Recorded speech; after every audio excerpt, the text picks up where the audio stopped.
Napakainam magpuri sa Diyos at karapat-dapat naman siyang purihin. Pag sinuri po natin ang mga katuruan sa Biblia, konti lang naman talaga yung mga tema at mga pinupuntahan ng lahat ng yan. Isa sa mga konti na yon ay ang ikabubuti ng tao. Gustong-gusto ng Panginoong Diyos na mapabuti ang ating buhay, mapabuti ang ating lagay. Subalit, nakalulungkot, maraming problema, tao rin ang umiimbento, at maraming mga nagiging balakid sa kanyang kaligayahan ay ang kanyang mga maling desisyon. Life can be full of entanglements. Nagkabuhol-buhol, nagkalubog-lubog ng mga buhay at mga tao, because life can be full of traps. Life can be full of snares. At yan po ang pag-aaralan natin ngayon, ilan sa mga bitag, mga patibong, mga kadayaan ng sanlibutan na nagiging dahilan para maraming tao ang mabulid, mapahamak at mawalan ng kalayaan. Ang ating pag-aaral, pinamagitan natin, dangerous snares. Mga mapanganib na mga bitag. Aming Diyos, nagpapasalamat kami sapagkat kayo ay Diyos na umuunawa, nakaunawa, and you communicate with us. You communicate to us through your Spirit. You communicate with us through your many ways, and one of that, O Lord, is your written word, the Bible. We thank you that we have the Bible in our hands, and we can be edified, we can be taught, corrected, strengthened, fed through your word. We ask you, Father, to lead us right now.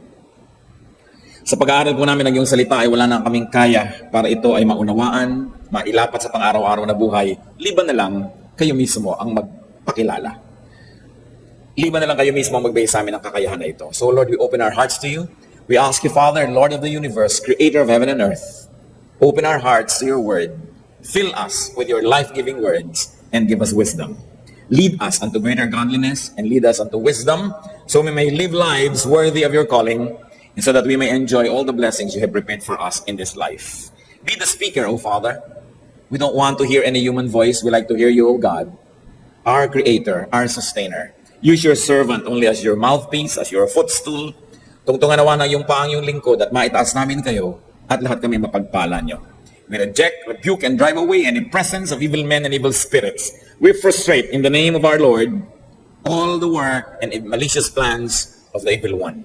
We seek your protection and wisdom, and we believe that you'll answer this prayer, Father. We ask you in the name of Jesus our Lord. Dangerous snares. At yan ay dapat na siyasatin natin ating buhay ngayon, mga kapatid. Kung, number one, nando na ba tayo dito sa snare o sa patibong o bitag na ito? Papunta pa lang ba tayo? O kaya ay kaalis-alis lang ba natin at nagbabalak na naman yata tayong mahulog dito? We'll discuss several dangerous snares, and one of that is a foolish mouth. What is a snare? A deception, a trap. Yung sumuot ka ng sumuot, hindi mo alam, hindi ka na pala makakalabas doon. Makikita nyo po sa Manila Bay, maging sa Laguna de Bai, dito sa Lake of Bai, which you can see from an airplane. May mga arrangement yung mga kulungan dyan, mga kawayan, na yung mga isda, papasok sa malaking opening, tapos paliit yun ang paliit, tapos pag nakarating sila sa dulo, hindi na sila makakaalis kasi po ang isda ay hindi nakaka-atras. Kaya yung mga trap ng isda, malalaking bunganga, paliit ng paliit, tuloy lang sila ng tuloy. Trap na pala yung pinapasok nila. Familiar po tayo sa mga trap sa bahay, yung mga panghuli ng daga. Papasok sila doon, ang laman ng isip nila ay makuha nila yung konting keso o konting karne na nandun sa loob, pero yun pala sila ang magiging bayad, sasara yun pagpasok nila. Maraming iba't ibang uri ng mga ganitong patibong, ganitong uri ng mga snares. May panghuli ng ibon, may panghuli ng mga leon, mga tigre sa Africa, ginagamit din nila yan, may panghuli ng ahas. Isa lang ang device, laging may attraction doon sa loob. Sa ilang bansa po, sa Pacific, na may maraming mga unggoy at gusto nilang manghuli ng mga unggoy na ito, ang isang paraan ng paghuli dyan ay yung malalaking nyog. Binubutas nila yung bahagi ng nyog na pwedeng butasin, at nilalagyan nila ng kaprasong bato sa loob. Yung kasya lang pumasok yung bato, eksakto sa butas. Tapos yung nyug na yan nakatali o nakakabit sa isang hindi mo pwedeng makuha at madala ang buong nyug. Yung mga unggoy, because they're curious, sisilipin nila yung nyug. Makikita nila yung magandang bato sa loob. Halimbawa, batong puti o batong makintab. Gagawin nila, ipapasok nila ang kanilang kamay at kasyang-kasya lang dapat sa kamay ng mga unggoy na yan yung butas. Kukunin ngayon nila ang bato, pero pag may hawak ng bato ang kanilang kamay, hindi na kayang ilabas. At dahil hindi papayag ang unggoy na hindi niya madala ang bato, hindi niya yan papayagan, kukunin niya ng kukunin hanggang mahuhuli na siya, hindi niya yun bibitawan. Maraming mga tao ganon. Bagamat hindi naman mukhang unggoy, o nasabi ni iba, contestable yan. Pero pag may nahawakan na at nagustuhan, kahit mapahamak na, hindi bibitawan. And that is a trap. So what are the traps? One of that is a foolish mouth. Nasasarapang magsalita, yun yung bato na ayaw bitawan, nag-enjoy na mangontra, daldal ng daldal, chismis ng chismis, criticize dito, criticize doon, napapapasok sa gulo, napapahamak. Proverbs 18:7, a fool's mouth is his undoing, and his lips are a snare to his soul. Nahuhuli, nabibitag, napapahamak ang kaluluwa dahil sa katabilan, dahil sa bibig. Meron po tayong mga kilala, although hindi ko nasasabihin siyempre ang pangalan. Basta merong nagkagulo, umasa kayo, kasali siya. Kata-kata pag hindi siya kasali. May nag-away dyan, pag hinalungkat niyo yun, kasali siya. Meron dong nagkagulo, kasali siya. Kasi ang katabilan niya, lagi siyang dinadala sa gulo. Hindi lang siyempre siya ang napapahamak, pati ang kanyang mga anak, asawa, mga mahal sa buhay, na masasangkot pag napasuot siya sa gulo. Kaya meron mga nadidemanda ng libel, may nadidemanda ng mga kung ano-ano dahil sa bibig. Gusto po nating mabuhay ng mapayapa at tahimik, malaya, hindi nahuhuli ng kung sino-sino, itikom ang bibig. Mas maraming gulo pag mas maraming pinagsasasabi ang tao. Do not be quick to criticize. Do not be quick to comment, to judge, and don't be quick to promise. Yung panunumpa, yung pagsasabing sige, gagawin ko, yan ang napakaraming taong napapahamak. Also, do not be quick to agree. Neither be too quick to disagree. When you are not sure, shut up. Think, pray, and don't say a thing. Napakaraming mga ganyang napahamak na yung sa katabilan. No? Yung nakita ng nag-iisa yung dumarating, nasaan ang misis mo? Ano gusto niyo sabihin? Nag-away kami. Pag may mag-asawa at hindi nyo nakikita magkasama, huwag kayong tanong ng tanong. Liban na lang kapatid nyo mismo, bayaw, yung hindi kayo paglilihiman. Pero yung medyo casual lang yung acquaintance, huwag kayong naghahanap ng taong wala. Dahil baka masuot kayo sa gulo. Meron namang, ang tabang naman itong pagkain na to. Ang tabang, sino bang gumawa nito? Yung pala, sabi ng katapat mo, ako. Ay, siguro, masama, nisipon kasi ako eh. Kaya natabangan ako. Actually, maalat nga eh. You know, kung ano natuloy yung pagsasasabihin mo na sa katabilan mo. Quiet is better. Ecclesiastes 5:2, do not be quick with your mouth. Hindi mo alam kung saan ka masusuot na gulo dahil sa pagsasalita. Another dangerous snare that godly people will always avoid is involvement with foolish people. Huwag makikisangkot sa mga taong puro na lamang kahangalaan ang iniisip, sinasabi at gustong gawin. Proverbs 14:7, stay away from a foolish man, for you will not find knowledge on his lips. In fact, you will find lies and you will find deception and you will also court trouble. Gano'ng karaming tao ang nasuot sa gulo dahil nakibarkada sa isang taong natatawag ng nating what? Foolish. Sabi sa Bible, foolish. So, suriin ninyo ang tao bang ito ay matalino o hindi, maayos ba o ano, magulo ba siya o payapa, then iwasan ng ganito mga tao. Dahil gulo ang kanilang laging kasunod. Another dangerous snare is involvement with wicked people. Yung nasasangkot tayo sa masasamang mga tao.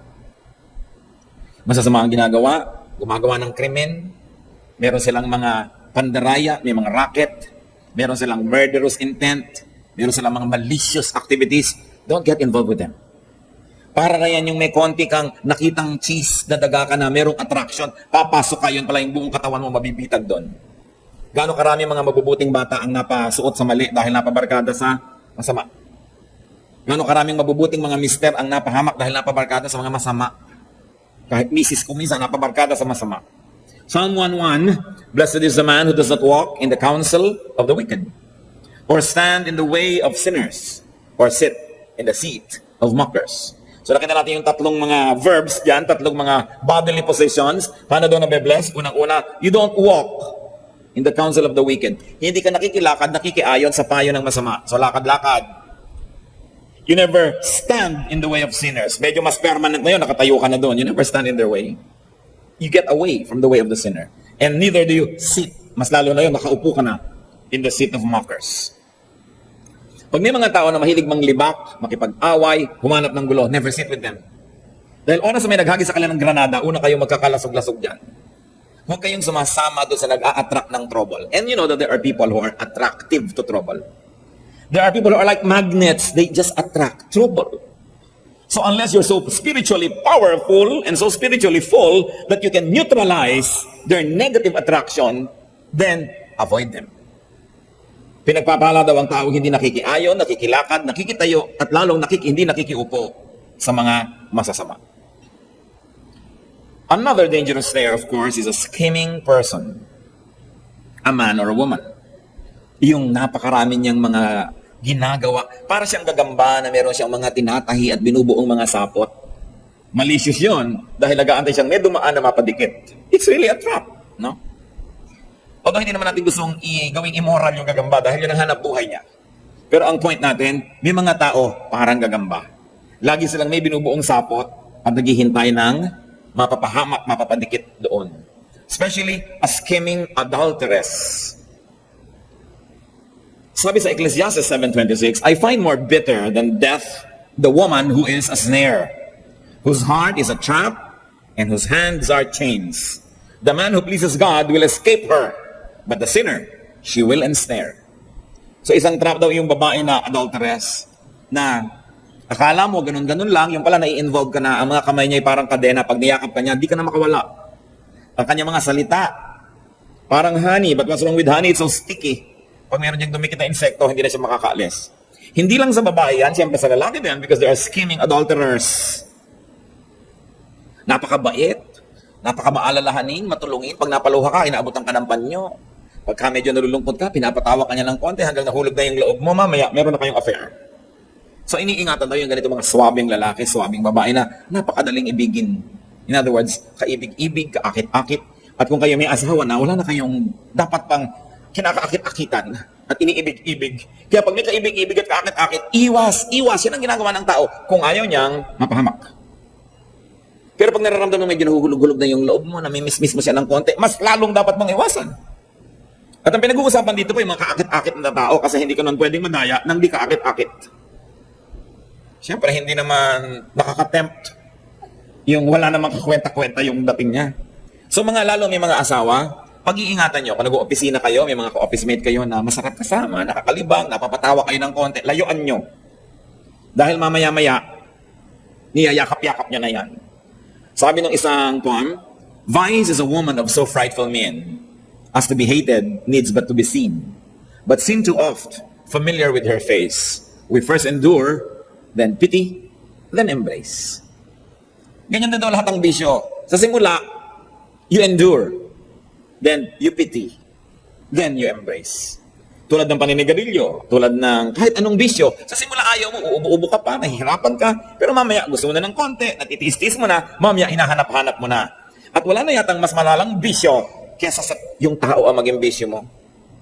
Yung nahulog ang loob mo, nagustuhan mo ang isang tao, na wala ka ng business falling in love and liking people that way. Mag-ingat. At scheme yan eh. Meron talagang mga ginagawang ka ng paraan.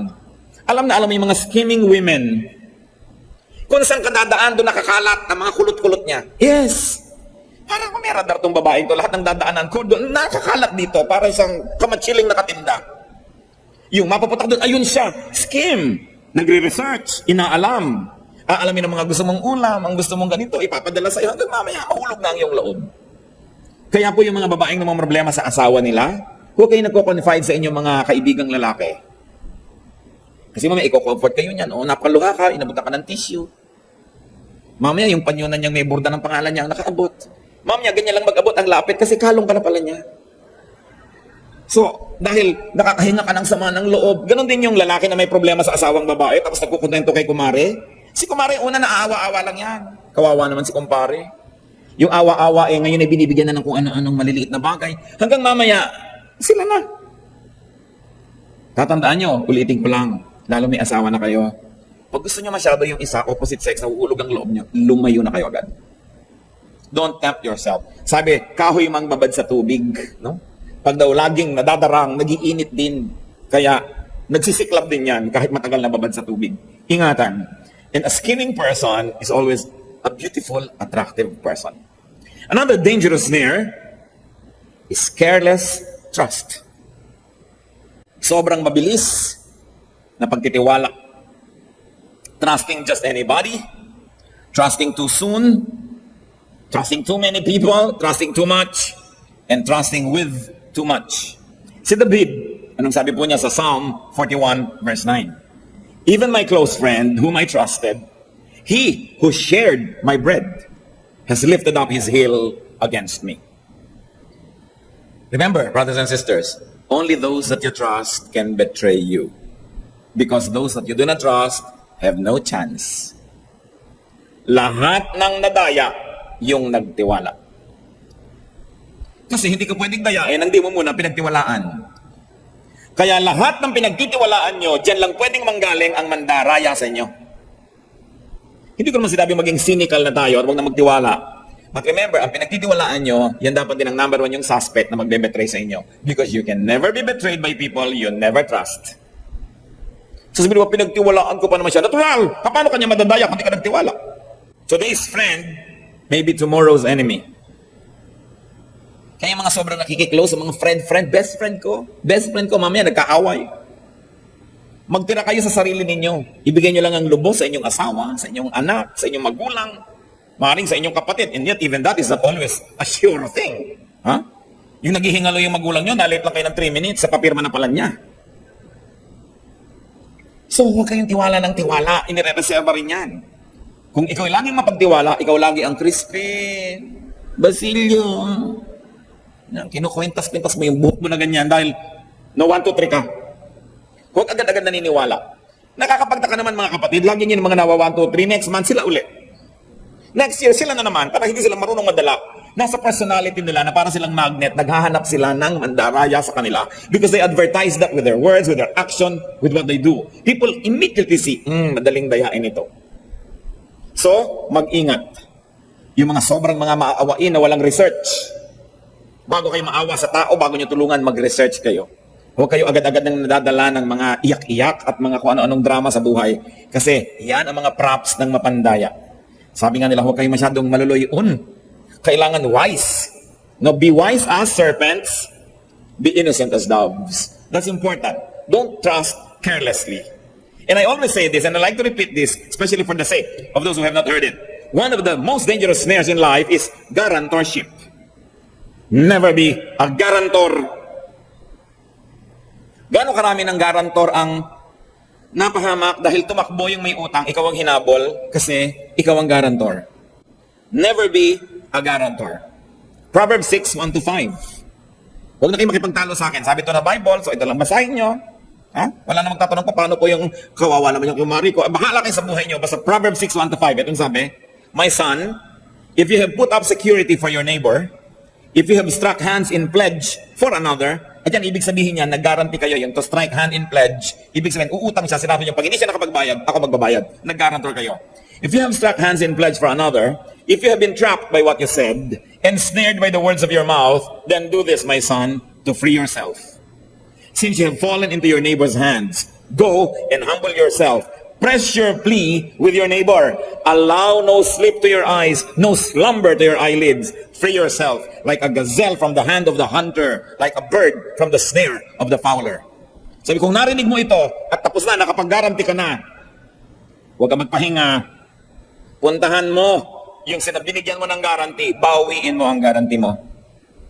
Sabi ganun, huwag mo hayaang makatulog ka, magpahinga ka dahil habang humahat na darang oras, hindi mo alam, ikaw na pala ang mapapahamak. At kung yung mga gazelle, yung para mga usa, pag nahuli ng fowler, pag hinuhuli ng leon, talagang ginagawa ang lahat para makapiglas. Yan ang gawin mo kung sakaling ikaw ay nag-guarantee.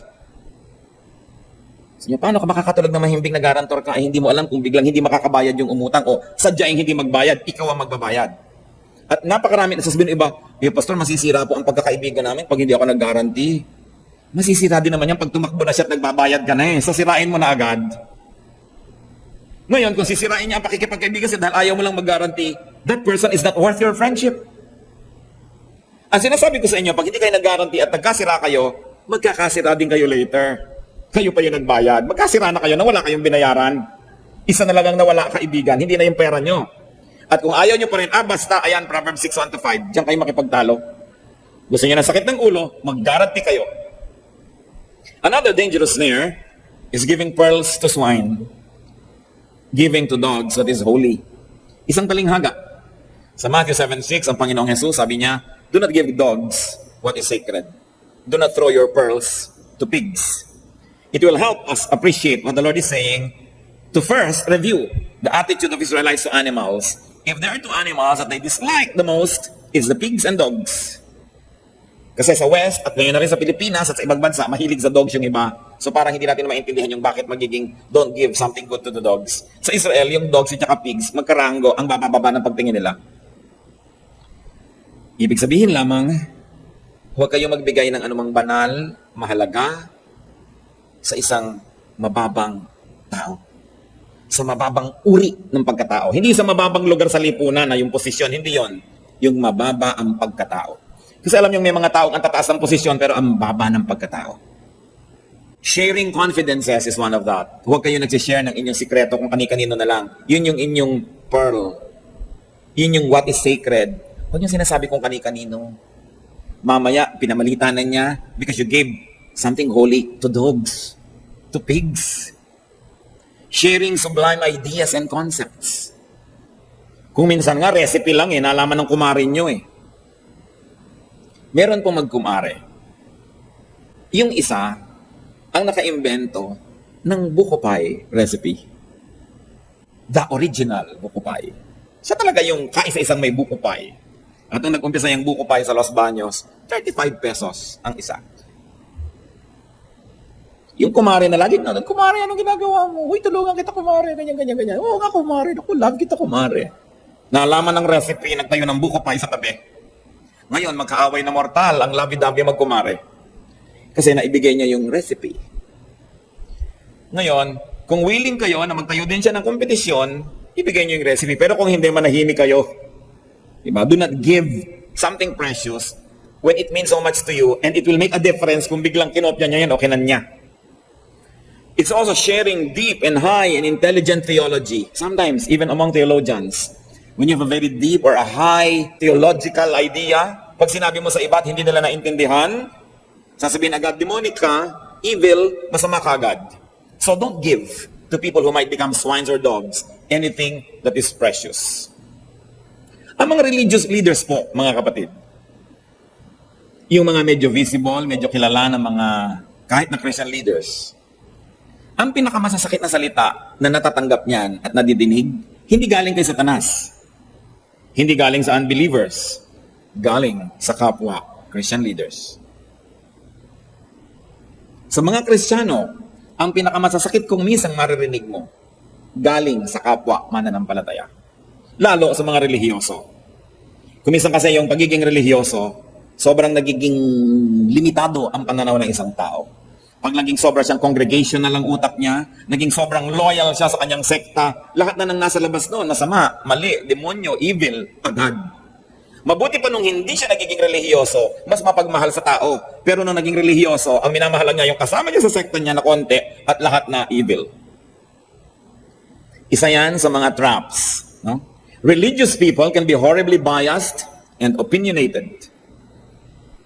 Religious people can be horribly self-righteous and judgmental. Brothers and sisters, religious leaders and religious people can be horribly ruthless to thinkers. Anong ginawa kay Martin Luther? Di ba sinunog? Anong ginawa kay John Huss? Anong ginawa doon sa mga kinikilala natin na mga mahuhusay at mga leader sa pag-iisip sa ating pananalig? Lahat yan sinakripisyo. Pinatay ng mga ibang religious leaders. Huwag na tayong lumayo ang Panginoong Jesus. Sino ba ang nagpapako dyan? Di ba ang templo? The religious people, the religious establishment. Hanggang ngayon, ang pinakamasasakit na madidinig ng isang leader galing sa ibang mananampalataya rin. Lalo at mga nagseselos.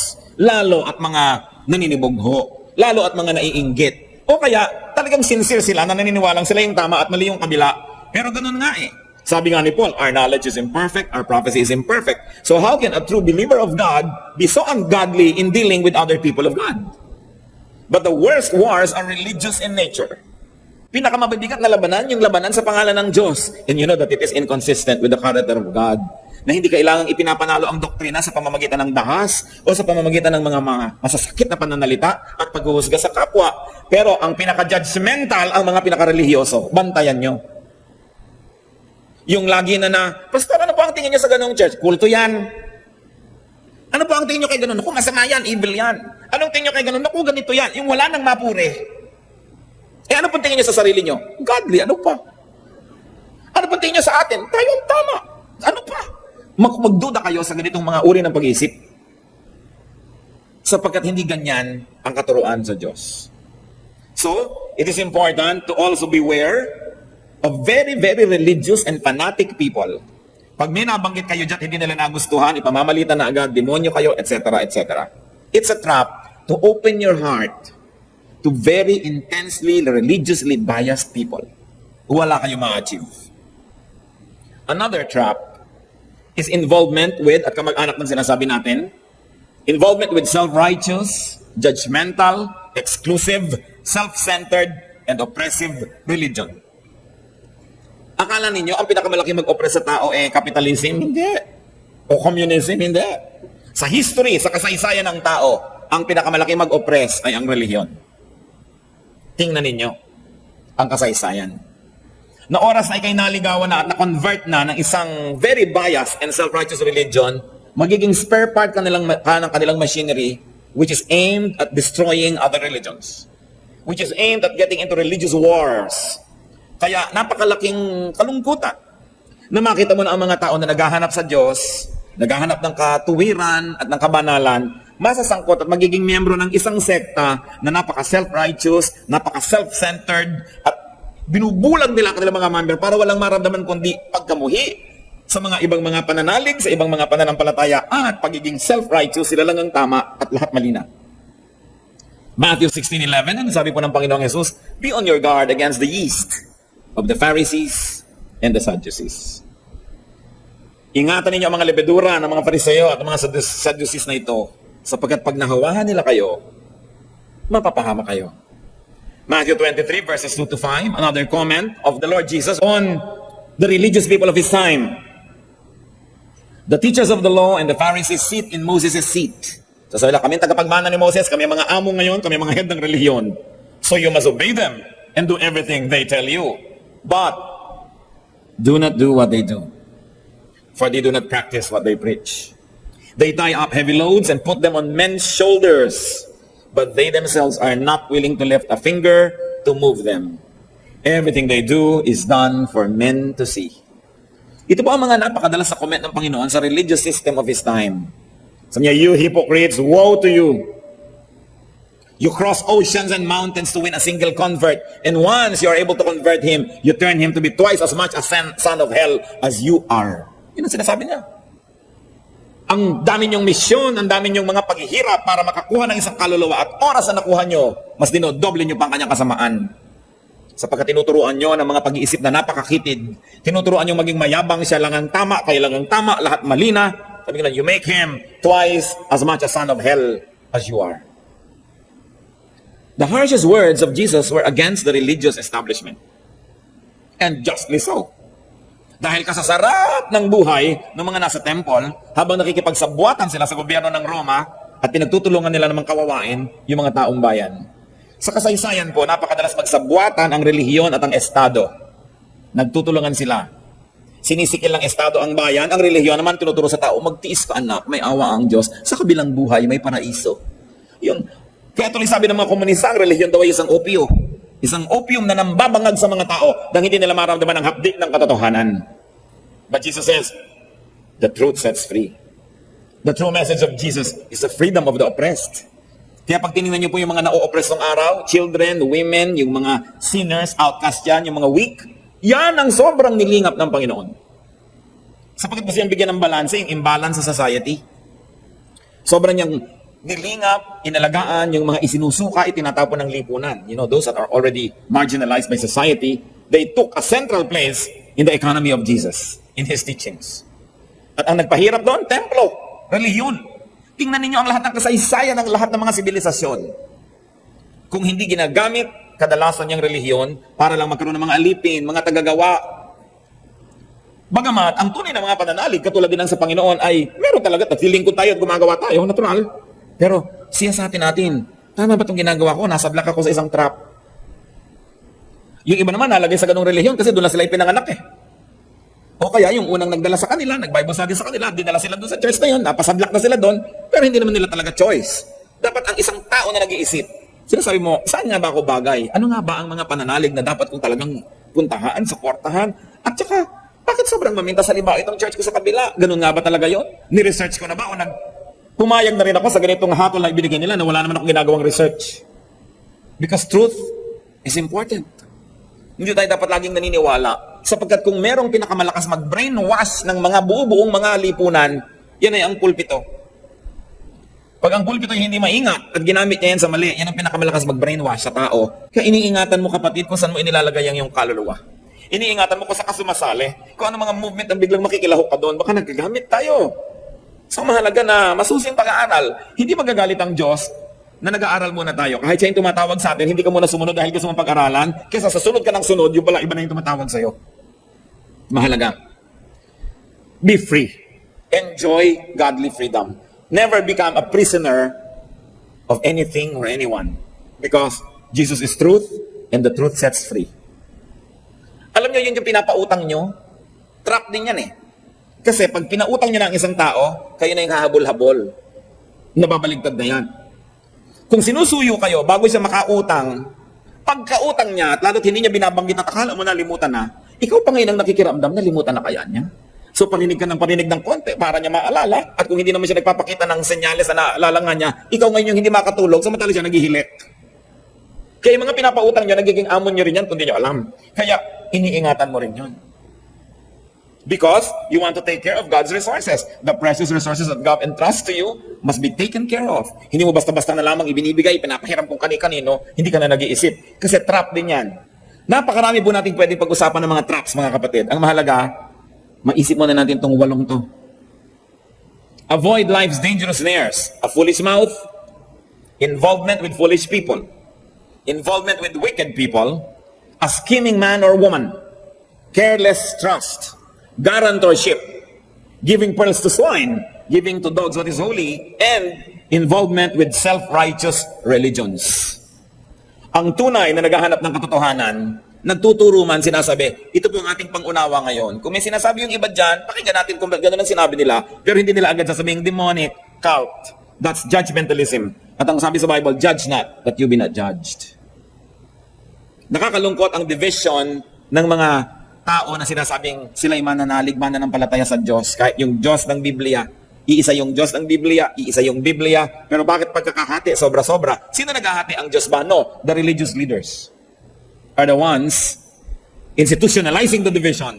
At mula sa pulpito, umuusok ang mga bibig at mga tenga ng mga salita na nakakapagpagalit, nakakapagpalayo ng loob natin sa ibang mga kapatid pala natin sa Panginoon. Kung tinatawag natin ang sarili natin na anak ng Diyos, ano ang relasyon natin doon sa mga ibang tao na sila din ay itinuturing ang sarili ng anak ng Diyos, hindi kapatid natin sila. Kung minsan hindi mo lagi naiintindihan ng iyong kapatid, kung minsan hindi ka laging sang-ayon sa kanyang iniisip, pero kapatid mo siya, so hindi mo siya dapat husgahan, hindi ka dapat manira sa ginagawa niya, kasi anak siya ng magulang mo, di kapatid mo rin. At pag siniraan mo yan at sinira mo ang ginagawa niya, ang sasaktan mo ay ang loob ng magulang niya na magulang mo rin, who is our common parent, who is God. So suspend judgment, be kind with your words, and do not carelessly label people as paganistic, evil, demonic, syncretic, all these kind of things. Hindi nga natin kumisan na spell. Tapos agad-agad mo na lang inilalapat sa tao. Judge not, that you be not judged. We need God's wisdom to avoid and to free ourselves from such snares. Marami pa po yan, but for now, just avoid these 8. Proverbs 14:27, the fear of the Lord is a fountain of life, turning a man from the snares of death. Aming Diyos, kami po ay napapasuri sa inyo. Sino nga po ba kami? Meron po ba sa amin na ngayon, at this moment, trapped in any of this? Ituro mo, Panginoon, sa amin kung paano makakalaya.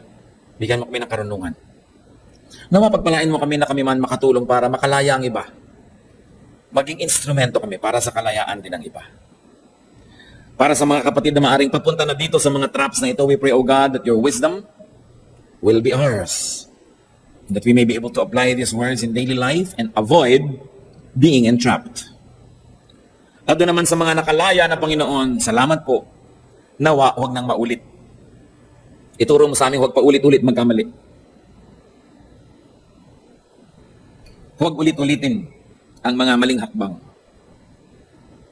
Teach us, O Lord, so that we will not permit the same snakes to bite us twice. Teach us to be wise, kind, good, innocent as doves, but be wise as serpents.